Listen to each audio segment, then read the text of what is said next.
Shalom, shalom, shalom, shalom. As always, first I want to give all the praises and the glory to Yahweh, Bahasham, Yahweh Shai, Bahasham, Barakah, Kodash. Yahweh is the name of the Most High God. Yahweh Shai is the name of the Son, who the world ignorantly calls Jesus Christ. Yahweh Shai is the name of the Son. The Rakah Kodash is the Holy Spirit. This is all in the Hebrew, for those of you that don't know. All right, we're saying all praises to Yahweh, the Most High, in the name of Yahweh, in the name of Yahweh Shai, which is the Son, in the name of the Holy Spirit, which is the Rakah Kodash. All right, that's what we say in the Hebrew, for those of you that may not know what we say when we open these edifications. As always, double honors to the apostles and to the elders of Great Millstone, our teachers, and shalom to the hopefully elect brothers and sisters of the house of Israel, the true children of Israel, the true Hebrew Israelites. Shalom to the elect. All praises. So, quick one. Candace Owens, as you can see from the title, has become another casualty of the small hats. Candace Owens, another casualty of the small hats. Now, why do I say this? 3 days ago, she did this interview on her channel, on her podcast channel, as you can see. On her, this is her channel. 3 days ago, Candace Owens podcast, right? And she also works for another organization called the Daily Wire, all right? Now, she did this interview with this rabbi 3 days ago regarding their stance on what she asked the question, what is anti-Semitic? Can you define it? She asked him to define it to him, basically, all right? So I'm going to play you a few minutes of this interview. Fair use. I want to play a few minutes of this interview, all right? I'm just going to quickly give you this copyright, because we do this for exactly what it says here.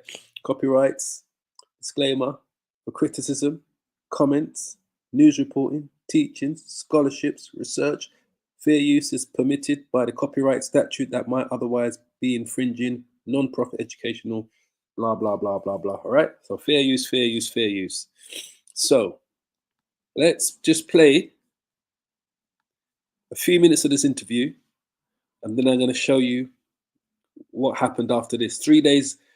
She did this interview 3 days ago, right? As you can see, 3 days ago. I'm going to show you the outcome, what happened to her yesterday. Start. Could you provide for us a definition of anti-Semitism? Absolutely. I really appreciate that, because I think that is the break. If we're not... I am a Welshman. Oh, come on. This always happens, isn't it? Skip. Come on. Not going to lead to any dialogue. That's not going to lead. Look, I said to Scott, I'd love to walk out of here and say, you know what, I was wrong, and write an article, I apologize, and I was wrong. But the first piece is to have a mutual understanding of what is anti-Semitism. I think that would help a tremendous amount. I actually totally agree with you on that. That is a perfect place to start. Could you provide for us a definition of anti-Semitism? Absolutely. I really appreciate that, because I think that is the break. If we're not speaking the same language, where can we go, right? So there's a man, a blessed memory man named Lord Jonathan Sachs, who was the chief rabbi of England. He had a great line. He really defined anti-Semitism. That anti-Semitism is Jews have no right to exist collectively as Jews with the same rights as other human beings. It's kind of a weird statement. So let's just track back to understand the history of anti-Semitism. 2,000 years ago, Jews don't accept Jesus as Messiah. For people who do not have faith, as the early Christians, as some... Just stop that there, right? Because that's complete BS, because as we all know, only certain Israelites didn't accept the Messiah, all right? Only certain Jews didn't accept the Messiah, like some of the Pharisees and people that was, groveling up to Herod and that. Not all of the Jews. That's complete BS, first and foremost, because as we know, the 12 disciples and the 12 apostles were all so-called Jews. They were Israelites, right? The apostle Paul was from the tribe of Benjamin, all right? So we know that only certain Jews didn't accept the Messiah, not all of the Jews, which is total BS. This is why we know that these so-called small hats are not the children of Israel. They are not the biblical Jews. All right.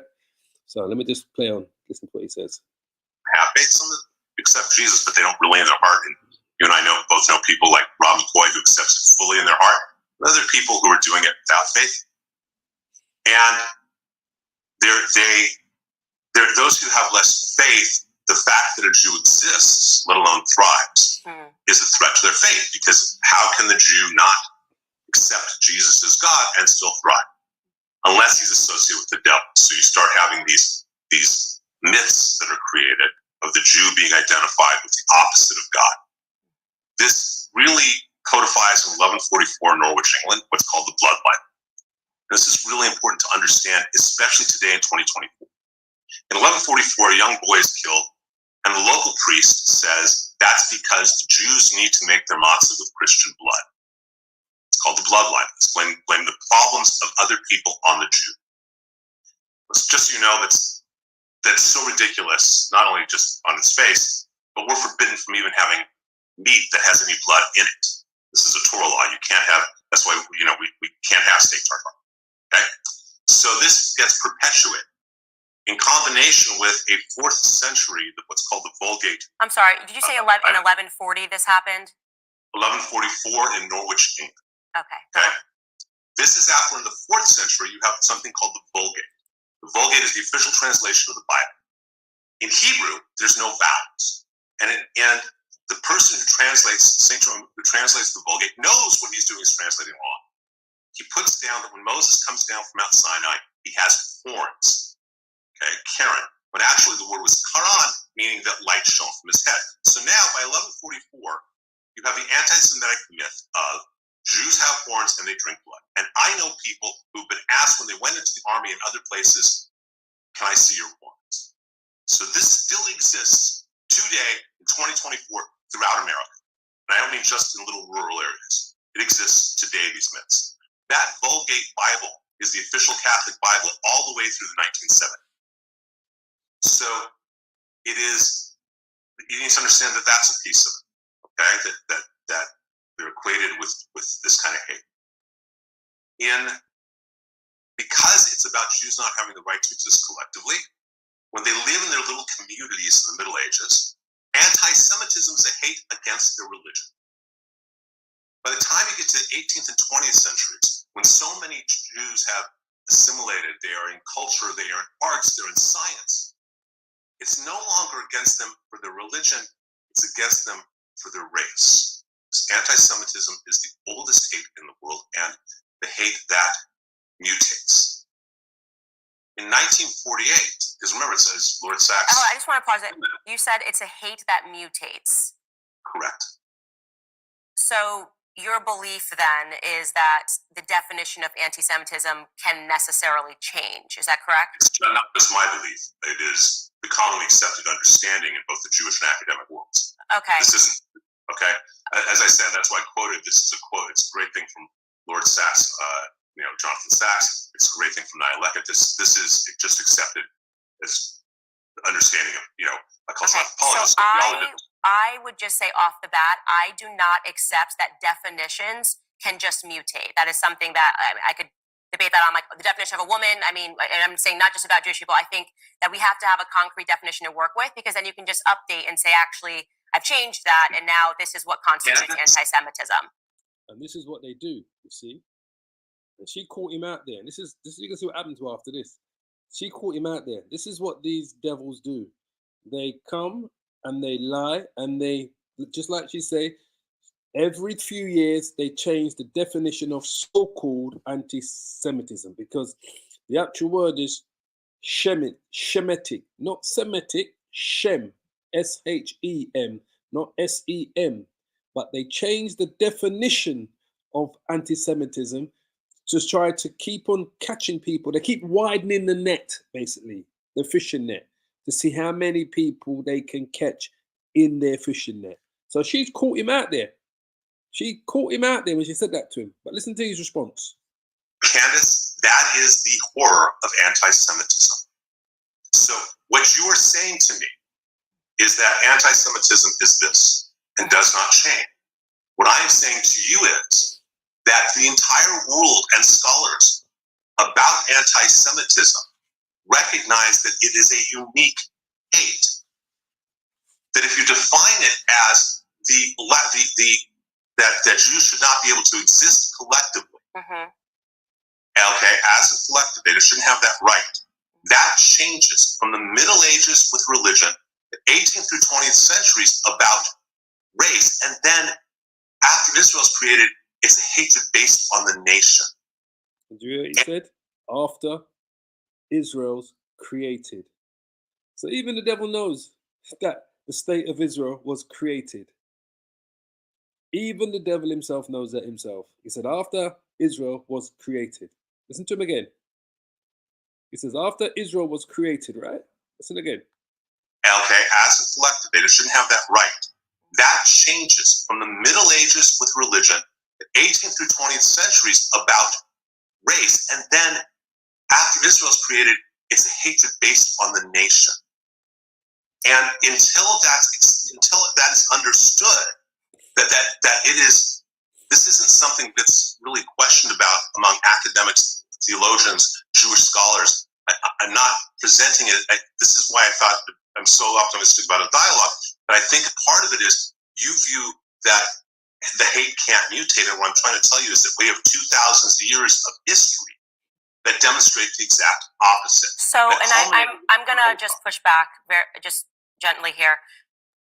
For me personally, if I thought that racism could just be an ever-shifting definition based on the experience of Black people, it would be a remarkable power, and I would be able to create something like BLM, which could say that everything was racist. So I am not going to be able to agree that definition should be able to transform according to what's happening during the day. But here's what I will say. If you could, just because I think it's really important for us to get to going through this article, because then you might be able to explain why you view it as anti-Semitism. If you could just give us what you are saying the current definition of anti-Semitism is today, that would be very helpful. The current definition of anti-Semitism today has to do with what the feelings are. It has to do with anti-Zionism, number one. That is a definition. Anti-Zionism, anti-Israel is anti-Semitism. Okay. Anti-Zionism, anti-Israel is anti-Semitism. So if you disagree with Zionism, and if you disagree with the state of Israel, then you are all of a sudden a racist and anti-Semitic. This is what the devil is trying to tell you what it is, all right? That's what he said, all right? Let's play again. What the feelings are. It has to do with anti-Zionism, number one. That is a definition. Anti-Zionism, anti-Israel is anti-Semitism. Okay. So you believe that Jewish people can be anti-Semitic? Absolutely. Okay. So when you see a gathering of Jewish people who say, you know, I'm Jewish, but I don't support Israel or Bibi Netanyahu, you say that person can be anti-Semitic. You just did two different things and was very. You just did two things. Put him out there, because you can't be a so-called Jew and be anti-Semitic. That's like you being black and being anti-black. It's impossible because you are so-called black, right? Just use the example. So she's caught the devil out there by saying that. But anyway, that happened 3 days ago. All right, I don't want to spend too long on that. I'll put the link to this video inside the description box. That happened 3 days ago. This interview, as you can see here. 3 days ago. Well, this is what happened yesterday. Listen to this breaking news. This one is a media story, not necessarily as serious, but certainly does tell us a little bit about the world that we live in, about the discourse around cancel culture and all of that. So let's go ahead and put this up there on the screen. News breaks this morning from the Daily Wire CEO, Jeremy Boring. He tweets, quote, Daily Wire and Candace Owens have ended their relationship. So this comes after a lot of internal consternation between Candace Owens and Ben Shapiro that has exploded in the open after October the 7th. Candace has been quite vocal in an anti-war stance both on Ukraine and has carried over a lot of that consistency to the war between Israel and Gaza. She's been particularly outspoken about civilian casualties in Gaza and has also been against sending U.S. weapons to Israel. Now, obviously, this all broke out into the open. You'll recall a few months ago when Ben Shapiro was asked on camera and called her comments about Israel, quote, disgraceful. This led to a public spat between the two in which Ben replied to her and said, Candace, you are welcome to quit at any time. There was some speculation that that might have been to involve having to pay her out of her contract. The circumstances, obviously, of her departure are not 100% clear. What we do know, though, is that it came almost immediately after a major fracas, I guess you could say, with the ADL. Let's go and put this up there on the screen. Just yesterday, the ADL, the so-called Anti-Defamation League, and one of the most censorious organizations and pro-Israel groups in the U.S., they put out an article stating, quote, white supremacist and Holocaust denier Nick Fuentes is praising Candace Owens' quote, vitriolic anti-Semitism. It is hardly surprising, but it does set off alarm bells. When bigoted people come together to push an anti-Semitic agenda, it adds fuel to the fire. So Candace replied to this. She says, quote, I do not know Nick Fuentes. You already know that. What I do know is that everyone can see what you guys are doing to me. Your pattern is well established and the world is waking up against it. My crime is having stood up for myself against your network of smears. Now, Candace has particularly come under major fire since October 7th from a lot of these major conservative media or a lot of these conservative organizations or organizations like the ADL, like AIPAC, like the Republican Jewish Coalition, and others. They've attacked her relentlessly. She has not given in, and in fact has only escalated some of the things that she's talking about. This has led to some major debates on her channel, for example, with rabbis, leading to some, frankly, wild discussions around what exactly constitutes anti-Semitism and doesn't. But And most... that's what we just saw, basically, all right? As you can see. So, that's the devil, as we all know.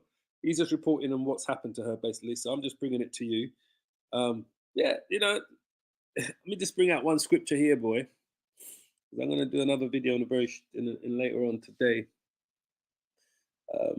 Hopefully get out onto the highways and edges. But let's scripture I was thinking of, where is it going? Oh, is it Psalms 64 thinking of?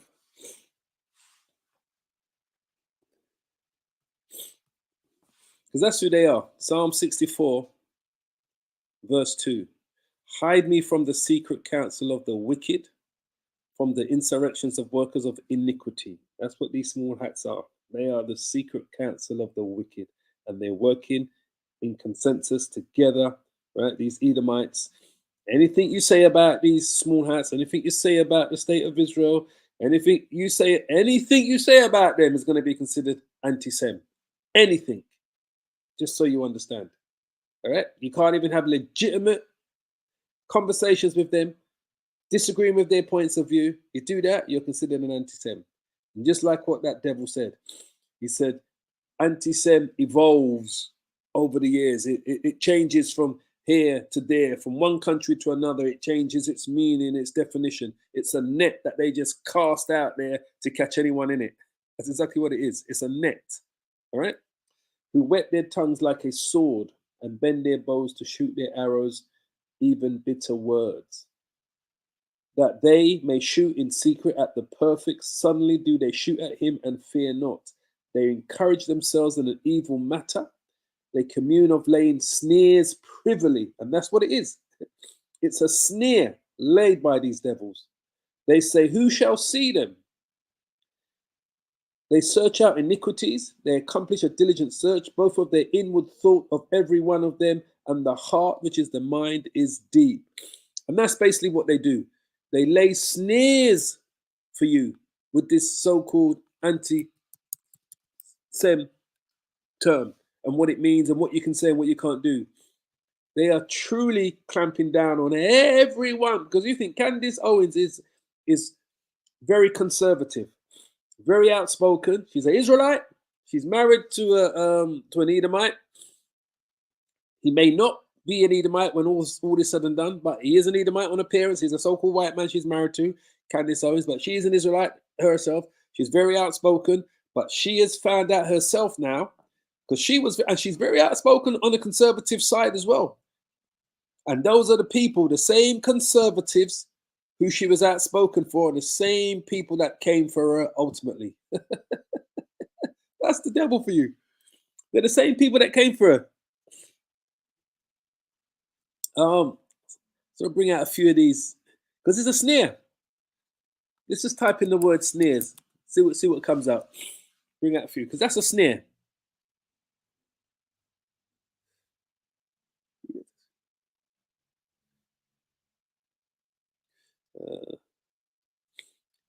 Just read that one. Here you go. Psalms 1499. Keep me from the snares which they have laid for me, and the gins of the workers of iniquity. Because that's all they did. They allowed her to go so far, to talk so much, say so much. And once she spoke something that they don't want to hear in these times, especially these end times, especially the fact that it's all coming out, who are the true children of Israel, who are the Israelites, and those people in the land of Israel are not the children of Israel, they're not the Israelites, they don't go back to the biblical Israelites. So anything you say about the state of Israel is considered anti-Sem. Simple as that. Let's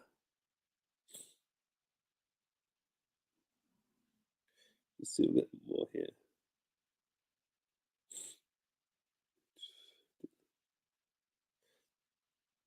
It says, let a cry be heard from their houses, and then thou shalt bring a troop suddenly upon them, for they have digged a pit to take me and hid snares for my feet. Yeah, and that's what they've done. They've hid snares for her feet.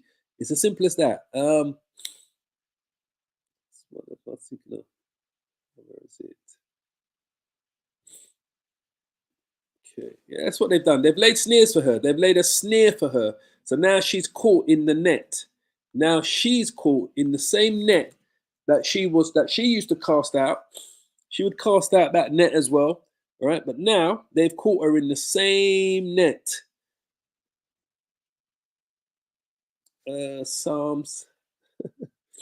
She's caught in the same net. Psalms, hold on. Psalms 31. Oh, no, not 3. Psalms 31. There's a precept there. It says, pull me out, Psalms 31 verse 4. Pull me out of the net that they have laid privily for me, for thou art my strength. They've laid a net for her, and they've caught her in the same net, because she used to be part of that. She thought she was safe and secure because she was part of that conservative movement, basically, in that, you know. Now she realized it doesn't matter. We always tell you, they are two cheeks on the same backside. The conservatives, the Democrats. The Labour, the conservatives. The Republicans, the Democrats. Whether you're on the left, the right. They are two cheeks of the same bum. That's what they are. The proud have lit a snare for me. Hold on. Psalms 140. Let's grab that one. Verse 5. It says, start at verse 4. It says, keep me, O Lord Yahweh, from the hands of the wicked. Preserve me from the violent man who have proposed to overthrow my goings. The proud have hid a snare for me, and cords that they have spread a net by the wayside. They have set gins for me. And that's what they've done. And a gin is a trap, right? That one I'm thinking of. One more. Hold on.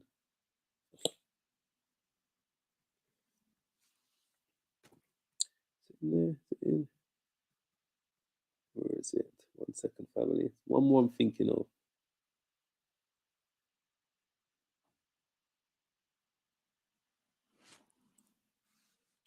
Yeah, that's it. And we're going to finish it here. Ecclesiastes 9. That's the one. It applies to many. Come on, why you keep doing that? Ecclesiastes 9. And we're going to finish it here. Try to think what verse do I want. Men are in the hands of God. You better believe it. Here it is here. We're going to finish it here. Ecclesiastes chapter 9 verse 12.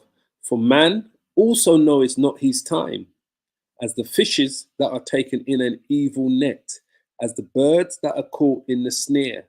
So are the sons of men snared in an evil time, when it falleth suddenly upon them. All right. So she didn't realize that they was coming for her. And just to prove that to you, let me just quickly show you the last part of this interview here, what he said. All right. He's going to say it now. Importantly, I think for our purposes, it does seem that she had no idea that that yesterday would be her last day. We actually have a clip here that we can play from her very last Daily Wire appearance. She says at the end, "I'll see you tomorrow." And she hints at the fact that some of the consternation that she's kind of bubbling to the surface. Let's take a listen. Thank everybody who has been on this journey with me, people that have supported me. I especially want to thank all of the Jewish people that have been in the comments saying how outraged they are. And I know that it is especially difficult for you guys right now because you are being smeared, you know? I mean, I'm not going to go away. I'm going to use my God-given voice to talk about the things that are important for me. I'm just asking to be left alone, or at least just report the truth. Ladies and gentlemen, unfortunately, that is all the time that we have for today. But don't worry, because we will see you tomorrow for a brand new episode. So as you can see, I mean, this has been a major source of tension inside the Daily Wire now for months and months and months.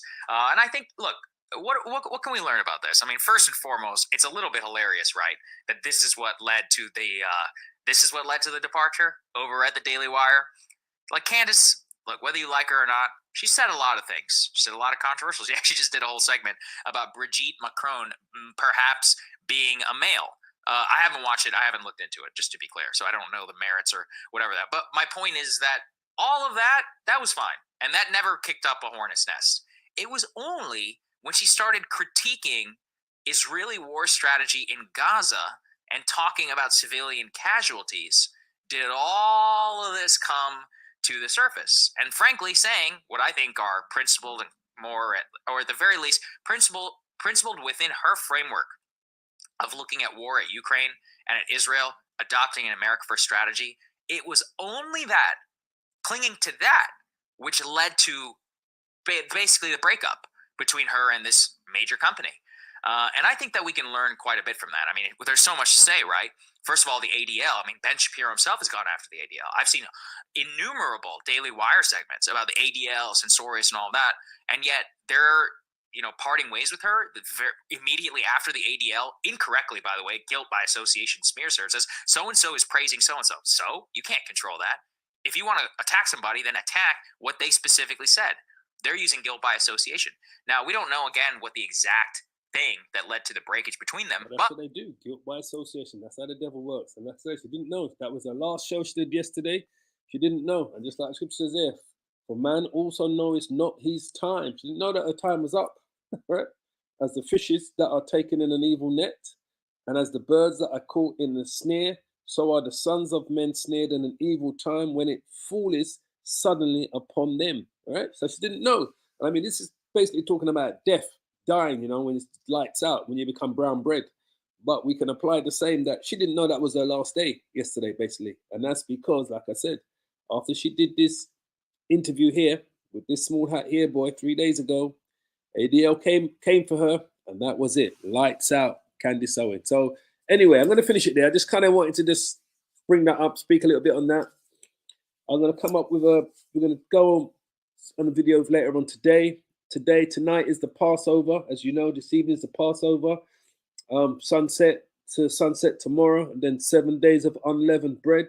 As we know, the Passover is a solemn affair for all of us, and that is, it's a time that we remember our deliverance out of Egypt. Passover, when the Lord came and delivered the children of Israel out of ancient Egypt. So it's a Passover tonight in remembrance to that, and remembrance also that to know that the Lord sacrificed his blood, because he was the sacrificial lamb. He was the last. He was the ultimate sacrifice for the children of Israel. It's a remembrance for the sacrifice of the Lord as well, when he died on the cross for the children of Israel, for the true children of Israel.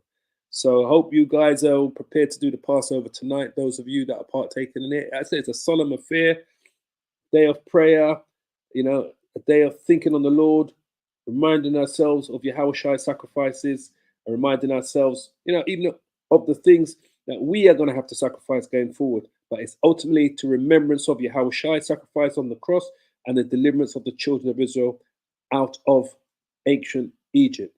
So all praises and glory to Yahweh, B'Hashem Yahushua, B'Hashem Makar Kadash. I should see you later on.